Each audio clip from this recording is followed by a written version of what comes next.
Hello YouTube, back again with another video. I'm going to be doing a Commander deck profile. As obviously you can tell, Lord Xander the Collector. I don't want to try to explain these cards too much, but again, just quickly with the effects. For people who are going to ask for reasoning, you just give me a comment down below, because I don't want to make this video too time consuming, so that way you have understanding of the card. Again, this is supposed to, again, this deck is very innovative, so if you have no clue as to why I chose these cards, that's only for me to know, but I can always give you an idea how this deck works. It utilizes mana ramp, and you get to draw a lot of cards. It acts to bigger creatures, although they cost more mana, but so you can flood the field so you have more control. So the more permanents you have, it overwhelms your opponent even further, to the point where they might concede the duel, and that you have ways of trying to set yourself up, whether it be wanting to gain more effects on field as well as utilizing more strategies. And with this deck, it is very efficient with its combo, and we are going to proceed as we're starting off with the creatures. Obviously, we're playing this generic Alloy Mirror because it allows to add 1 mana of any color. We're going to our Ancient Dragons, who happens to be Ancient Brass Dragon. If it deals damage to a player, roll d20. The fortunate part is, when you cast creatures with its effect, it has to be equal to X. So you got to find a way to make it equal. I may have to ask for more further detail if it has to be equal or less. But if I read my mistake, I read correct. I'm misreading here, and I misled myself. But it's actually, you can only cast creatures that are either has to equal the combined total mana value depending on the number that you roll. So if you roll something like a d20 or 10, whatever creatures you cast from grave, they have to total that amount based on their mana. But Ancient Copper Dragon definitely is one of the best ones in my opinion, because if it deals damage to a player, you roll d20 and you get to create that many treasure tokens, and you can always save those treasure tokens just in case you want to summon something with more power, unless you've already utilized your lands. So just in case you want to, you just keep saving treasure tokens so you can produce more mana in the long run. Ancient Silver Dragon literally also has another d20 effect, but you draw that many cards. On top of that, when this resolves, you have no maximum hand size for the rest of the game. Anger, obviously you want to play this card, especially if you manage to set up in grave. All your creatures have haste, as long as there's a mountain on field. So Bronze Walrus, pretty much same thing as Alloy Mirror, generic mana ramp card. But when it enters the battlefield, allows you to discard 2, which is kind of the benefit. Chainer, you don't even see this card in that many decks, but I think this card is a blowout in my deck because of the strategy I'm utilizing, and it has perfect synergy, and it's a great mix. Because if you discard a card, although you got to pay the mana cost, you get to cast any creature from a graveyard, and when you do cast that creature from grave, it gains haste until your next turn. Clattering Augur, not much to say. You minus when you draw a card, but you can return from graveyard to hand by paying 2 black mana as well as 2 other mana. Clever Personator is actually a new tech card I just put in my deck. But what makes it crazy is that it can copy any non-land permanent.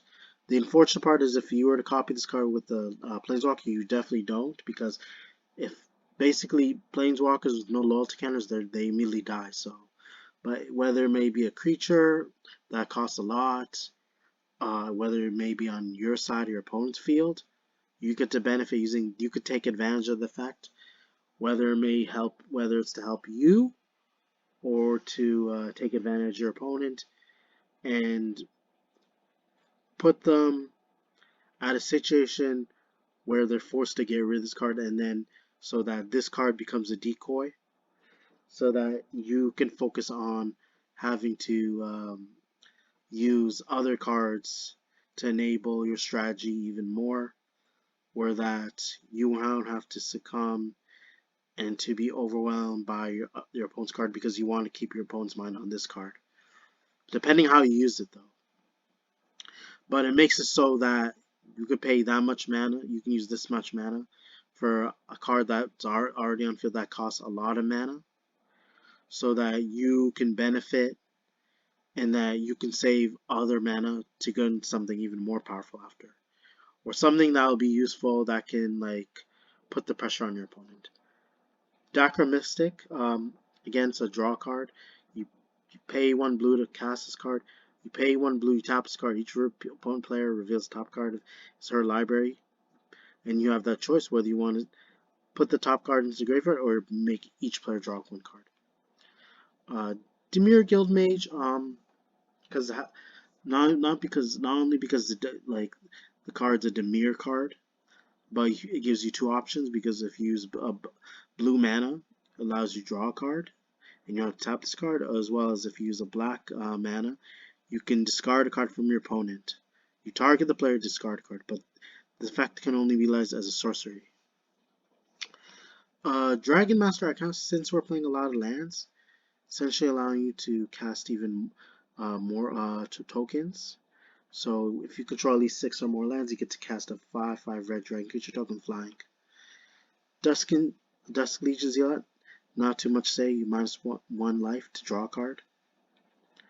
Tally Primal Storm, this card is also very uplifting, really helps me because it means paying less mana, but whenever this card attacks, each player exiles the top card of their library. Then if you do, you cast that card. If it happens to be a non-land, you get to play that card without paying its cost. So for sure, even if you minus a land, it's like at the same time it's like you get to also use your opponent's cards as well, just in case, and that might benefit you too, because whether to give you more mana or summon more creatures or help you draw more cards. Grave Titan, I would definitely say have the space. Not really much to argue about this card because everything about this card is just too good. It has Death Touch. Whenever he enters the battlefield or attacks, you get to place 2 black zombie tokens onto the battlefield. So anytime you keep having him out, anytime you bring him out, attack, he's always gonna have zombies for you. So Grim Dancer, I replaced Falmar Knight with this card because I feel like it wasn't doing too much, and the draw effect was a little late for me just to draw 1 card. But he has the choice of you can see he gets to choose between these 2 of these different counters out of the 3. So it's either Menace, Death Touch, and Lifelink. If I were to choose, it'd be between Death Touch and Lifelink among those 3, because I feel like not only be able to have more protection, you always gain life. So, and I feel like it puts more worry towards your opponent, because considering he's a 3/3, so I feel like even though you give him menace, yeah, they can't block. Maybe it would be good near the end of the game, but like with Death Touch and Lifelink, that will make your opponent worthy, because of like not only you gain life, but they don't want to be forced to get rid of a monster that might help them get into their key card or key strategy. So again, for our ramp card, playing Iron Mirror because it allows us to cast red mana. Kozilek, which happens to be an Eldrazi, even though it costs 10, has Annihilator 4. When you cast a card, when you cast this card, you draw 4 cards, and anytime it's put into the graveyard from anywhere, its owner shuffles their graveyard into their library. Krenko Mobus, again, just allows us to flood the field with tokens. With this deck is also utilizing, because again, it's trying out different strategies to reach certain win conditions, to keep your opponent off guard, and there's no reason for me to actually cut this card.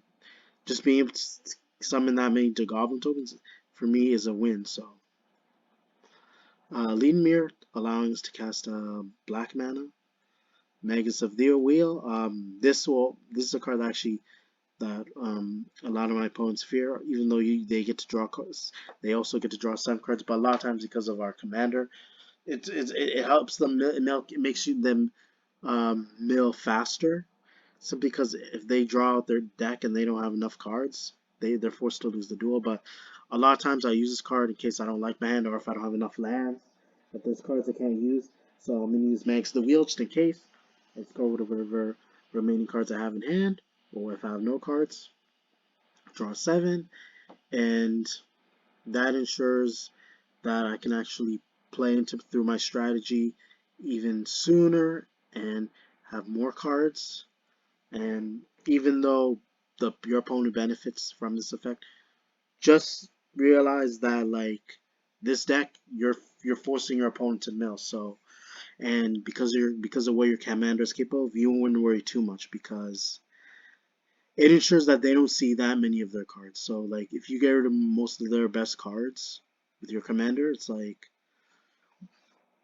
all that matters that you got rid of a bunch of important cards.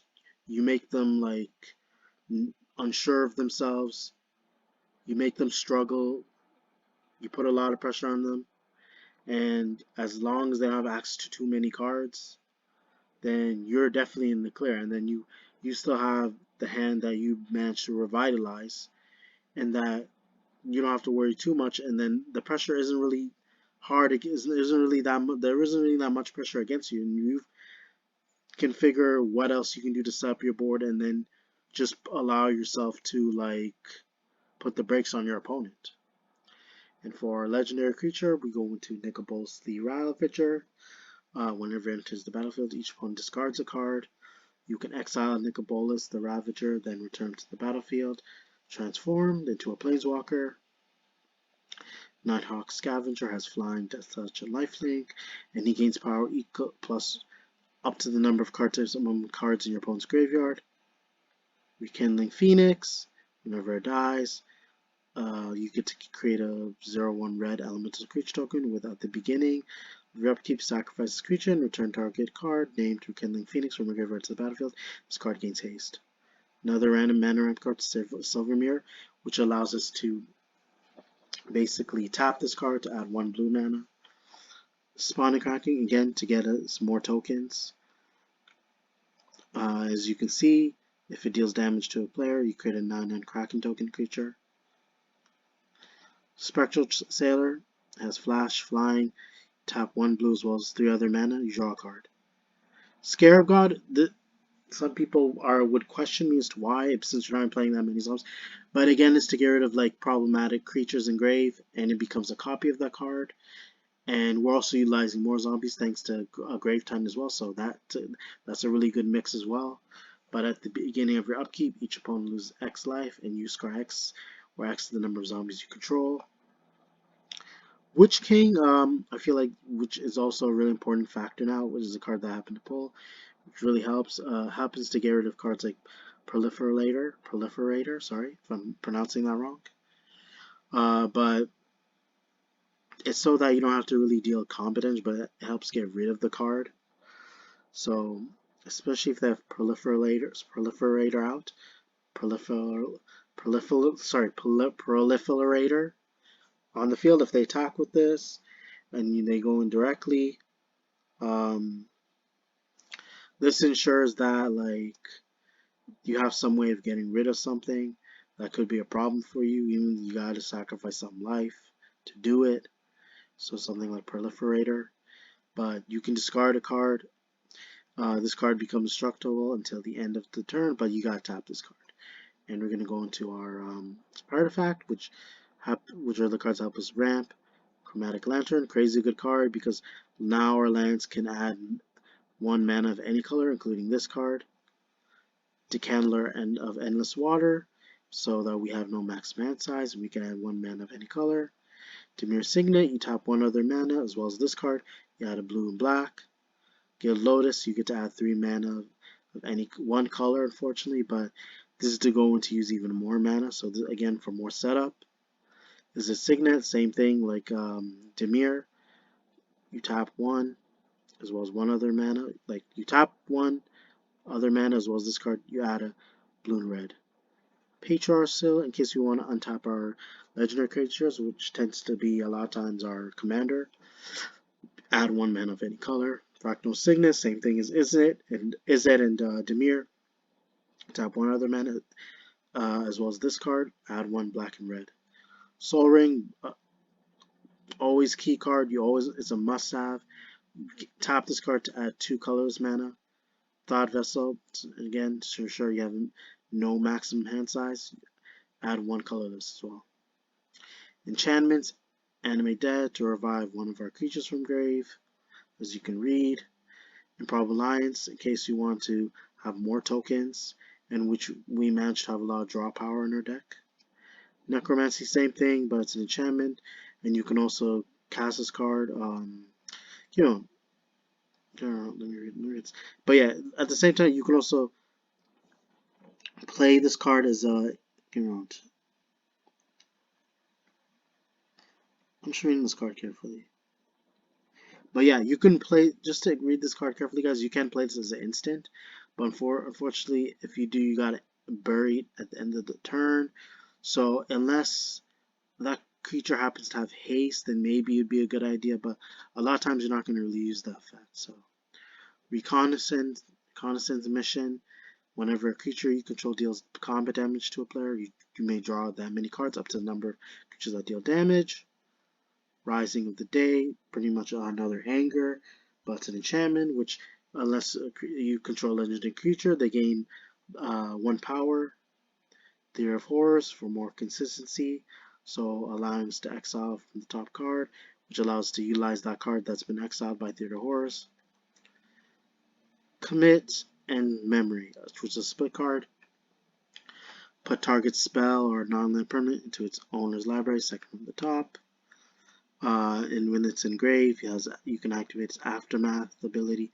Each player you ban by exiling this card. Each player shuffles their hand and graveyard into their library. They draw 7 cards. Deadly Dispute. You tribute it, sacrifice an artifact or creature, draw 2 cards, and you get to create a treasure token. Dahada's Ploy. As you can read, draw 2 cards and discard a card. Gain life equal to the number of cards each card. It has the Jumpstart ability. Drowning in the Loch, which is a very useful card I got recently. You get to choose. You have an option to choose 1 target counter target spell with mana value less than or equal to the number of cards in its controller's graveyard, or target creature, or you can destroy a target creature with mana value less than or equal to the number of cards in its controller's graveyard. Playing Fast Fierce, again, for draw power. You're not going to use this effect too often because it's high cost, but just in case, if your opponent comes up with something and they manage to summon like utilize small tokens, then you might as well play this. Quick Study, it's an instant, it allows you to draw 2 cards.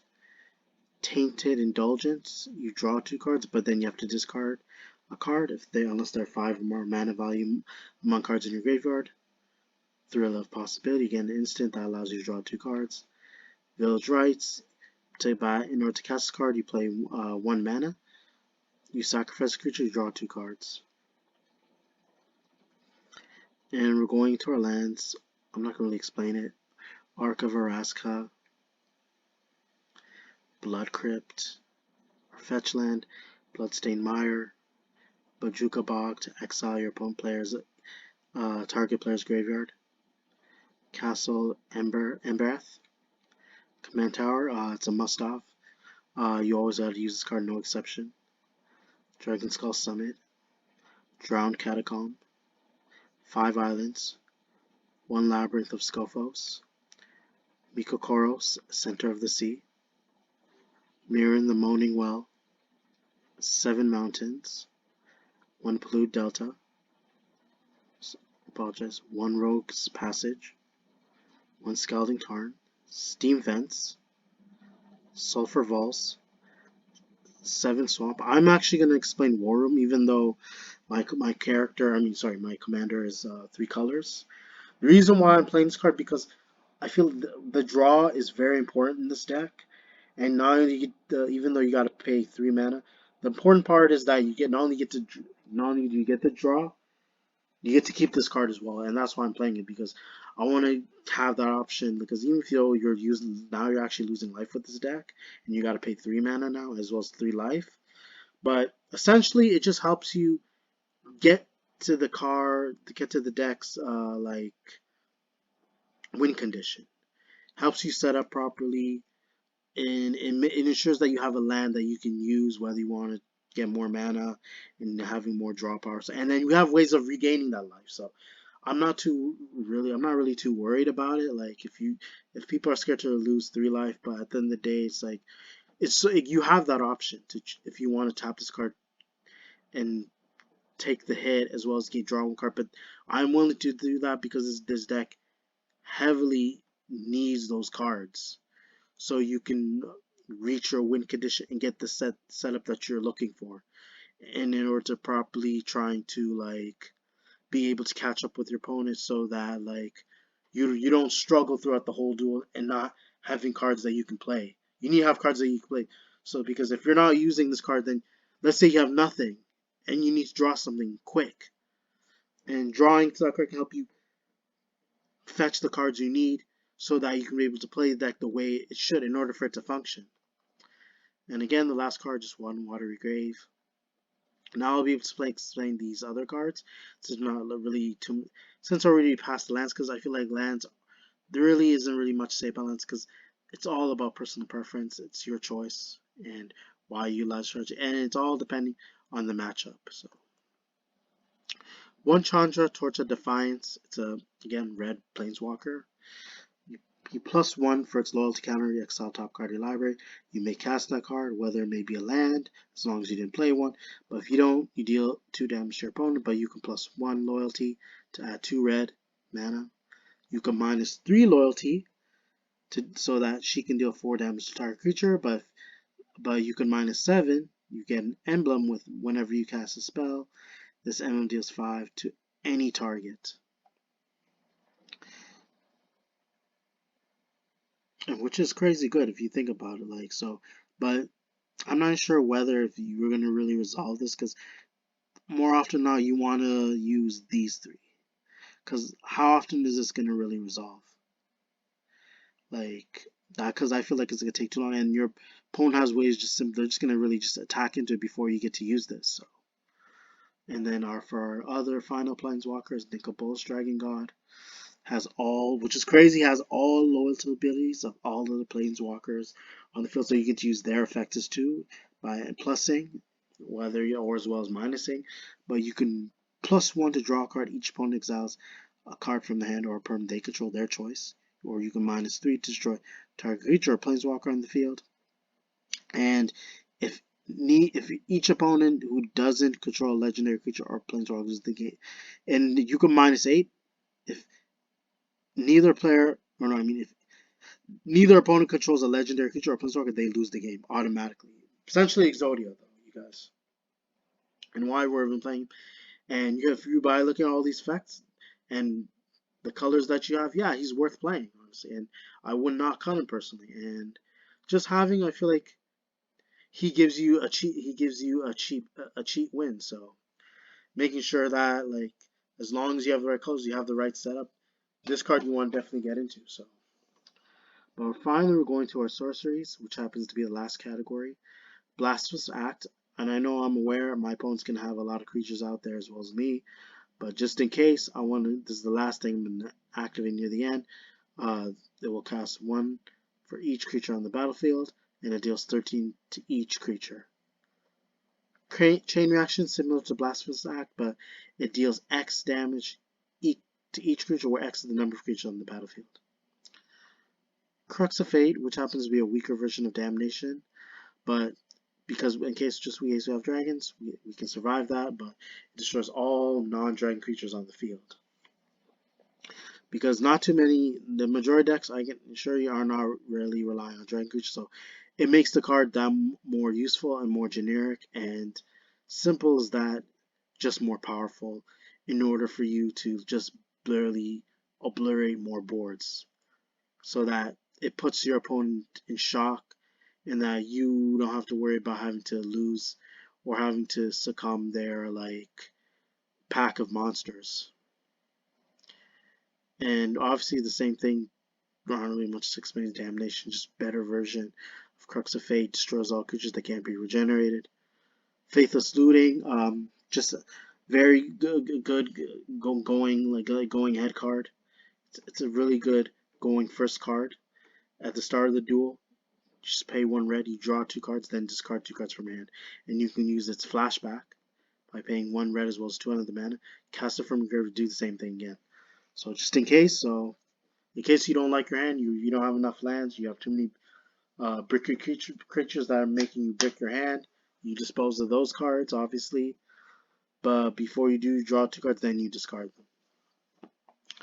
And then we're playing 1 Feed the Swarm, just in case, because I can tell, especially from my past experience, that my opponent is going to be playing enchantments, artifacts, permanent cards that I can't attack over, that I'm not able to like fend myself against, because they have cards that can say, or I can't, where either I can't play mana cards, or my creatures, or the cards that I have, depending what's listed, what it's referring to, that I can't activate their effects. It could be Planeswalker, it could be a creature, or I just simply can't outright play the game. So because there are cards that exist that are basically very degenerate.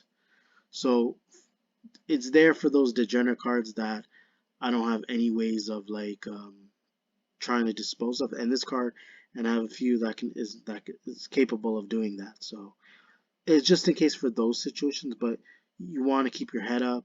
You want to be sure. You want to act on it and keep your strategy alive, so that if they play those cards in the duel, just be aware you hopefully you draw those cards, and you have very few outs to pretty much get rid of the problem, because it's going to be a problem throughout the majority duel if you don't draw into it, or if your opponent manages to counter those cards. So you need those cards just in case for those situations, because it's going to be a very long duel, and then you feel like you're incapable of doing anything if those cards are played out again, and your opponent ensures that you're in a situation where they're going to try and stall you, and you're forced to wait until you draw the out, which is, you don't really want to go through that, but at the same time you want to have the opportunity to get rid of that card and ensure that you have the chance to actually be able to make a comeback and be able to go outright, summon whatever you can, and do whatever you can to properly play the cards and how the deck is meant to. And for our last card, Victimize, just another crazy revival card. Basically, you choose 2 creature cards in your graveyard, you sacrifice a creature, and if you do, return the chosen card to the battlefield tapped. And again, this is a very long deck profile, because again, we're looking at over 100 cards here. And again, this is my Planeswalker for those who haven't got the chance to look at him. But I do like the card chest. This is a very powerful deck. Again, this is not meant to be meta. Again, with Commander, you're supposed to have fun. Try be creative, innovative. This is what the game is all about.